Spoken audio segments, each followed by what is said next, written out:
ده بتاع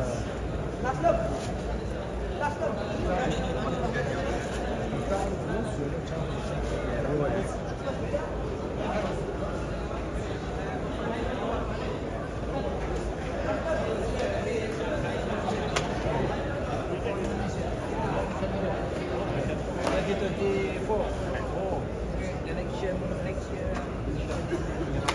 Anis RMS Sulawesi. Good man? Yeah, good man. RMS. Aduh, Pak Ustaz.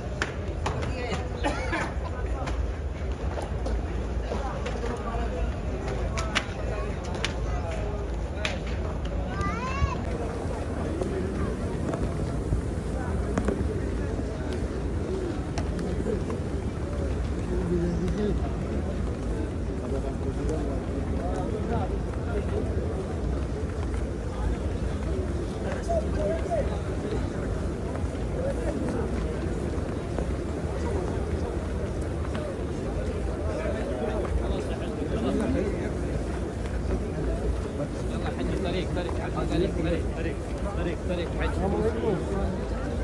Hasan. He is in Malaysia. President.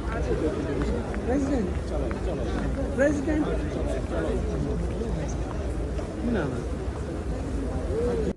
Update terus ke Assalamualaikum warahmatullahi wabarakatuh. Rekan-rekan sekalian, kembali kita berjumpa di Jejak Semesta 65. Semoga kita semua dalam keadaan sehat walafiat, selalu dalam lindungan dan pertolongan Allah Subhanahu wa taala, Tuhan semesta alam dan segala isinya. Kawan-kawan sekalian, sebagaimana kita ketahui bahwa Capres Anies Rashid Baswedan saat ini masih berada di Tanah Suci, atau tepatnya di Medina, sesuai berita yang kita dapat, dan menurut informasi bahwa insya Allah pada besok tanggal 8 besok tanggal 8 atau 9 beliau sudah akan selesai setelah menunaikan ibadah haji, beliau akan kembali ke tanah air, ke Indonesia. Nah, kawan-kawan sekalian, berita yang ingin kita sajikan pada kesempatan yang berbahagia ini, tapi sebelum kita sampaikan berita lanjutan, saya mohon jangan lupa rekan-rekan sekalian, dengan ketulusan Anda, saya berharap Anda jangan lewatkan subscribe, like, dan share channel ini. Nah, kawan-kawan sekalian, kembali ke soal Anies Rashid Baswedan ini. Rupanya memang selain menunaikan ibadah haji, rukun Islam yang kelima, di sela-sela beliau menunaikan ibadah haji dengan berbagai peristiwa yang kita telah ketahui bersama, di video lain juga kita sudah sampaikan, termasuk juga perlakuan kerajaan Arab Saudi terasa sangat istimewa dibanding undangan-undangan yang lain. Karena kita ketahui bahwa ada 50 orang yang diundang oleh pemerintah Arab Saudi untuk menunaikan ibadah haji, salah satunya adalah Anies Rashid Baswedan. Tetapi mungkin karena beliau adalah salah satu capres yang juga sangat populer di Indonesia, bersama dengan Ganjar Pranowo, dan juga ada Puan Maharani juga sebagai ketua DPR RI juga di sana menunaikan ibadah haji, dan tentunya mereka juga mendapatkan pengawalan tertentu. Misalnya Pak Ganjar juga dikawal, Ibu Puan juga mungkin karena sebagai pejabat negara, dan Pak Ganjar juga sebagai salah satu capres selain Gubernur Jawa Tengah.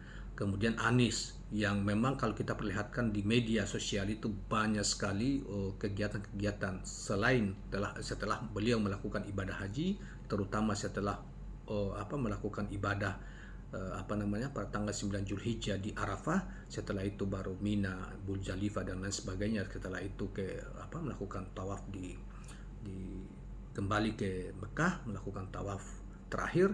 Nah, setelah itu mungkin kelihatannya ada waktu-waktu yang kemudian beliau bertemu dengan berbagai kalangan di Tanah Suci. Di antaranya adalah Sekjen Rabita Alam Islami, termasuk juga para ulama, bahkan dengan imam-imam besar yang ada di Medina.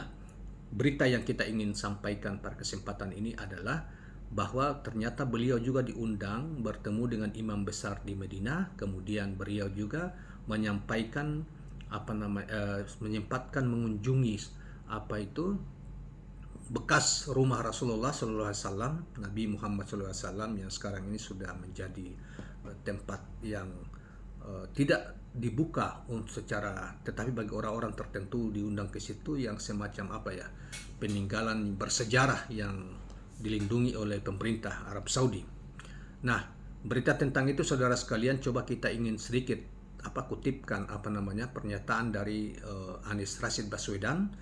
Jadi ia mengatakan bahwa syukur alhamdulillah, saya bersyukur kemarin malam usai salat Isya di Masjid Nabawi. Kami sekeluarga berkesempatan mengunjungi museum ya, jadi museum Rasulullah yang ada di sana. Ya, seluruh peninggalan Rasulullah, rumah dan lain sebagainya, dan keluarganya, istri-istrinya itu sudah menjadi museum yang dilindungi dan tidak mudah bagi semua orang bisa apalagi ini di malam hari ya, karena beliau mengatakan setelah salat Isya ya. Nah, kami sekeluarga berkesempatan mengunjungi museum Rasulullah di Medina. Kami disambut dengan penuh kehangatan oleh Direktur Museum Syekh Dr. Nasir bin Musfir Al-Jahrani beserta jajarannya. Kami diperlihatkan maket suasana Mekah era Nabi Muhammad SAW, replika rumah dan kamar Rasulullah, juga helm, busur, panah, kendi air, serta banyak lagi yang digunakan kala itu, kata beliau. Karya-karya bernilai sejarah yang ditampilkan bukan saja menarik, tetapi juga membuat kita mendapatkan pengetahuan yang lebih dalam lagi tentang Rasulullah Shallallahu Alaihi Wasallam. Kesahihan dan keotentikan amat diperhatikan di museum ini. Ribuan literatur dikonversi menjadi tayangan digital. Deskripsi tertulis diubah menjadi deskripsi visual yang akurat dan menarik. Sungguh sebuah malam yang amat berkesan bagi kami sekeluarga, karena bisa menikmati sebuah perjalanan melampaui waktu di tempat ini. Merasakan bagaimana sejarah dikonversi menjadi ruang, bagaimana perjalanan dikonversi menjadi pengalaman, dan bagaimana kita yang berada di abad 21 ditarik ke abad ke-6 dan ke-7, merasakan dan mengambil hikmah dari kehidupan junjungan Nabi besar Muhammad Sallallahu Alaihi Wasallam. Saudara sekalian, itulah beberapa pernyataan yang disampaikan oleh Anies Rashid Baswedan yang kita ambilkan dari Twitter beliau, yaitu dari Twitter beliau yang beliau tulis pada hari ini. Nah, kawan-kawan sekalian, selain itu juga kita akan ada beberapa foto yang yang kita akan lampirkan pada kesempatan video ini, dan tentunya kita juga akan mudah-mudahan kita bisa hadirkan video ketika beliau di luar kegiatan ini ya, ketika beliau melakukan ibadah di masjid salat 5 waktu di Masjid Nabawi, dan bagaimana orang-orang berupaya mendekat bersalaman termasuk jamaah haji dari Indonesia, dan tentu tidak mudah juga karena dikawal oleh pihak keamanan dan para ulama yang menyertainya. Nah, kawan-kawan sekalian, demikianlah saya berharap mudah-mudahan ini menjadi sesuatu yang menarik bagi kita sekalian, dan oleh karena itu sekali lagi saya berharap bahwa kepada seluruh pemirsa jangan lupa subscribe, like, dan share channel ini. Assalamualaikum warahmatullahi wabarakatuh. Kamu Pak Anies, ya alhamdulillah, doa terkabul. Cita-cita ingin ketemu di Masjid Nabawi, alhamdulillah ya Rabb. Masya Allah, Masya Allah, Masya Allah.